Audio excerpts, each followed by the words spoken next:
We might have a quick look outside underneath here and I'll show you where we're coming through the floor.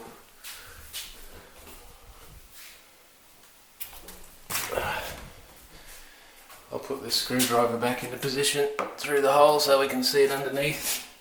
So we can see where we're coming up through the floor. Okay, we're just under the container now. You can see that's the screwdriver coming through the floor. That would be the centre of the drain. You can see obviously this beam is in the way to put a waste there, and we've also got power cables coming across. And they're actually just running across. We'll follow them. Here we are, follow them to two junction boxes. One is for lights and one I think is for the power points, and they're just ending there until we get the deck done, when the cables will run along underneath the deck and run to the power box once that's all installed. Yeah, so I'll have to put the drain over this side here, and I'll bring up the hot and cold water pipes as well between these two beams this side, and have to offset that drain from where that screwdriver is. Talking about the power system, it'll be running, the cables will be running underneath the deck, and we're looking at putting a power box probably beside this window here, which I've picked up second hand for a good price of $0. We'll go check that out.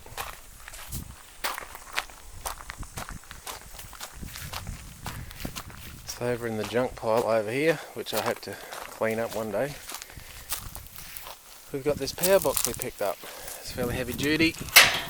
Got it for nothing. The breaker's in there already. We'll have that all replaced and fixed up anyway. And yeah, there's bus bars and that in behind there. So I'll probably stick a meter in there as well. I'll get one put in there.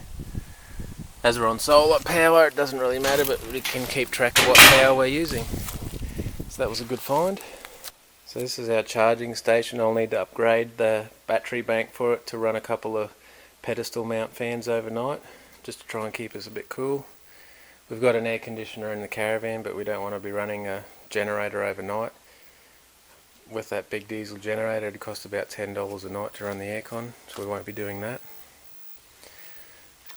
Been using this battery extra desulfator for probably 3 weeks, maybe a month, and it seems to be actually doing its job. The battery is taking a lot longer to discharge, and it's also taking a lot longer to charge. So I'd say there's actually, the desulfator is moving sulfate off the plates and exposing more plate area in the battery. So the battery is holding its charge a lot longer, and obviously it's going to take longer to charge because of the increased surface area on the plates. That's just my theory anyway, but it's definitely making a difference.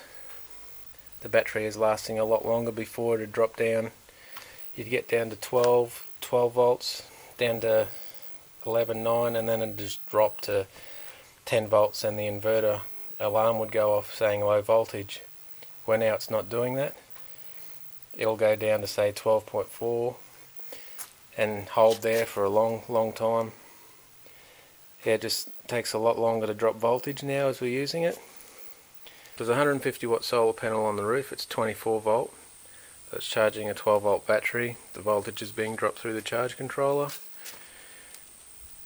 And that hopefully should be enough to run the two fans. It's just the storage capacity overnight. So I need a bigger battery set up just to keep the fans running while we're sleeping, just so we get a good night's sleep. Obviously this is all just temporary setup while we're still building. We'll put something together and see what we can do.